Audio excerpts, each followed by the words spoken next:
지금 이제 그 이종찬과 그 다음에 갑자기 또 이름이 기억이 안 나. 이철우 네. 이 두 사람이 하고 있는 반일 선동에 대해 가지고 많은 분들이 진짜 분노를 하고 계시는데 네. 여기서 저희 분노를 더 덧붙이고 있는 한 노인분이 계십니다. 바로 홍준표인데요. 예. 홍준표가 이번에 MBC가 대문짝만하게 또 기사를 써줬더라고요. 뭐라고 기사를 썼냐? 1919년 건국 쐐기를 박았다. 건국절 논란 뜬금없다. 이렇게 이제 또 MBC가 기사를 써줬습니다. 홍준표가 무슨 얘기하는지를 들어보니까 무슨 이유로 뜬금없이 건국절 논란을 일으켜서 국론 분열로 나라가 소란스러운지 이해하기 어렵다. 저는 처음에 이것만 읽고 그럼 이종찬에 네. 대해서 비판하는구나 그런 싶었는데 줄 알았는데. 그게 아닙니다. 우리 헌법에 상해 임시정부를 대한민국 법통으로 삼고 있으니 대한민국 건국은 1919년 4월 10일임이 자명하다 이렇게 얘기합니다. 아니 진짜 언제부터 대한민국 헌법에서 상해 임시정부를 갖다가 대한민국의 건국이다라고 규정을 했습니까? 그냥 헌법에 얘기하는 거 그게 다인 거예요. 임시정부의 정신을 우리가 물려받았다 이게 다인 것이지. 그렇습니다. 그냥 무슨 뭐 헌법적으로 법률적으로 이런 얘기 하나도 없거든요. 네. 근데 언제부터 홍준표가 1919년도를 갖다가 건국절이라고 이렇게 얘기하고 다녔죠.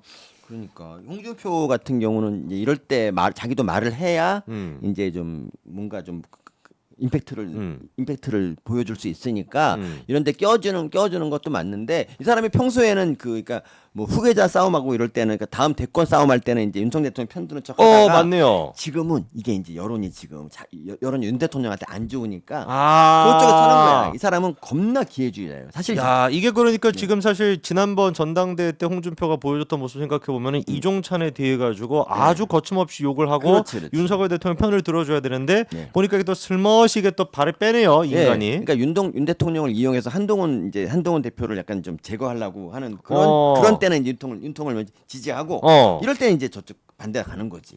야, 그러니까 이게 딱 그 국민적인 정서에서 뭔가 자기 소신을 지키기보다는 국민 정서가 저렇게 반일 선동에 놀아나고 있으니 네. 자기 인기를 위해 가지고 그 선동에 같이 지금 놀아나고 같이 지금 부채질하는 홍준표네요. 네, 그러니까 우리 사회에서 친일 반일 논쟁이 나오면은 무조건 반일이 이겨요. 그게 그렇죠. 반일의 목소리가 훨씬 더 크고 실제 우리는 이제 피해를 입은 사람들이기 때문에 반일에 쏠리는 건 맞는데 제가 장담하건데 홍준표 있잖아요. 지난 30년 동안 이 임시정부 건국 이런 거에 대해서 한 번도 생각해 본 적 없을 겁니다. 아마 그럴 겁니다. 근데 놀랍게도 네. 생각은 해봤어요. 홍준표가 생각을 해봤는데 그것도 재미난 게 있습니다. 뭐가 있어 또 없어야 되는데. 문재인 때 네. 홍준표가 자유한국당 대표였죠. 네네. 근데 그때는 뭐라고 얘기했냐?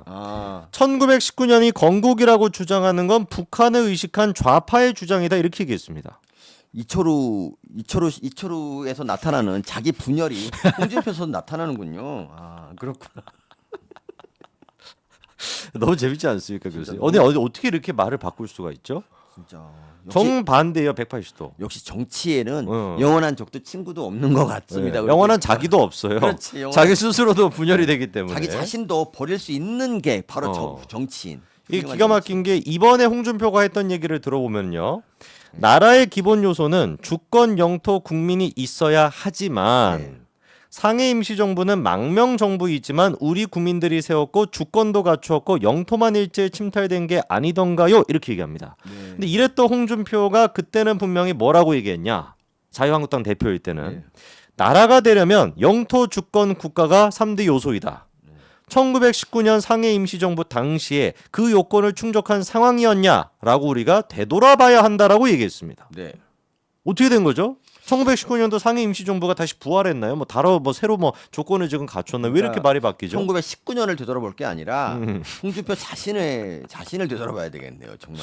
그렇죠. 그러면서 그때 이제 또 했던 얘기가 왜 좌파에서는 1919년 임시정부를 만들었을 때를 건국일로 보느냐? 그거는 북한을 의식해서 그렇다. 근데 본인이 지금 1919년도를 건국절임이 자명하다라고 얘기하고 있으면은 우리 홍 시장은 평양시장 해야 되는 거 아닙니까? 그러니까. 북한 사람인데요, 이 사람? 북한 의식한 좌파네. 네. 좌파네. 정말.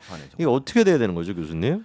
진짜 나는 정말 요새 세상이 너무 이상해서 그러니까 좀 그 예전에 그 누구냐 서균열 교수인가? 서균열, 서균열이라고 뇌균열 났던. 최근 이제 후쿠시마 1년 이제 사태 이제 1년 지나서 이제 좌파들이 열심히 회를 먹어서 회가 많이 없어요, 흑감이. 그런데 서균열의 사람이 없어요. 네, 서균열의 사람은 그 정말 몇 년 전하고 완전히 180도 주장을 막 하고 그랬잖아요, 서균열. 그래서 그러니까 근데 그 서균열 그런 신드롬이 진짜 뭐 이철우나 홍준표한테도 정말 정말 뭐 닥치고 있다. 뭐 그런 생각이 듭니다. 우리 그 서균열 교수 같은 경우는 명예교수에서 삭제됐다는 얘기가 있더라고요. 그러니까 근데 정말 정권의 향방에 따라서 이렇게 아부하고 이러는 거 진짜 이게 교수로서는 하면 안 되고 교수가 존경받는 이유가 어떤 상황에서 자기 학문을 배반하면 안 되거든요. 근데 서균열은 배반하고 이철우도 배반하는 거예요, 사실은. 그렇죠. 그때 제가 한번 서균열 교수에 대해 가지고 한번 지적을 한 적이 있는데 답이 왔어? 아니. 답이 안 왔어. 답을 해, 서균열. 아니. 왜 하나? 너 회 먹으면 죽여 너 진짜. 너 내가 회 먹는 거 보기만 해봐 내가 그냥 엎어버려 내가. 아니 근데 이분이 아픈 분이더라고요. 진짜로 몸이 아픈 거야? 정신이 아, 아프더라고요. 정신이 아프지. 아니 그러니까. 왜냐면은 그때 제가 한번 말씀드렸잖아요. 예. 여러분 그 자동차 타다가 내비게이션이 오작동하는 경우가 있지 않습니까? 예, 그렇죠. 근데 이거를 이분이 뭐라고 하냐면 누군가가 자기를 해치기 위해 가지고 내비게이션을 이렇게 전파 방해를 하는 거다. 진지하게 언론 인터뷰에서 그렇게 얘기하더라고요. 그러니까 자기가 지금 누군가로부터 위협을 당하고 있고 교통사고 같은 걸 당할 수도 있고 뭔가 내비게이션이 오작동이 되고 핸드폰이 작동이 안 되는 거를 누군가가 이제 그거를 해치기 위해 가지고 내비를 이렇게 한 거다. 이렇게 얘기하더라고요. 그러니까 환자예요, 진짜로. 이거 뇌 균열이 실제로 있었던 거예요. 그러니까 정말 깜짝 놀랐어. 그 정도 망상이 망상. 그런 말을 공개적으로 했어요? 언론 인터뷰에서 했어요. 언론 인터뷰에서. 그때 그 김윤아 그 이제 제가 얘기하면서 후쿠유나. 네, 후쿠유 예. 그때 한번 지적했는데 그게 제가 멘트가 정확하게 있는지 기억이 안 나는데 제가 좀 찾아볼 텐데 그 얘기를 하더라고요. 저 깜짝 놀랐어요, 진짜로. 비유하자면 이제 그 뭐 김정수 여사님이 이제 뭐 소고기를 시켰는데 양이 좀 적으면 나를 누가 노리는 게 아닌가 뭐 이렇게 생각할 수 있는데. 여기 바로 찾았어. 바로 찾았어. 찾았어. 바로 찾았어. 여기 제가 읽어드릴게요. 예. 자신이 겪고 있는 대표적인 위협으로서 자동차와 휴대전화의 내비게이션 시스템의 오작동에 의한 신변안전 위험이 크게 높아졌다는 걸 꼽았다. 운전 중에 내비게이션 시스템이 갑자기 중단된 뒤 다시 작동되는 과정을 거치면서 운행 방향을 안전사고가 날 수밖에 없는 방향으로 안내하는 경우가 빈번하게 일어났다는 것이다.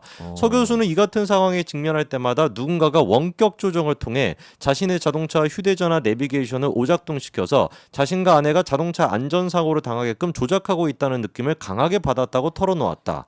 이 같은 의혹이 강하게 들자마자 곧바로 자동차 운전을 안 하고 있대요, 지금까지.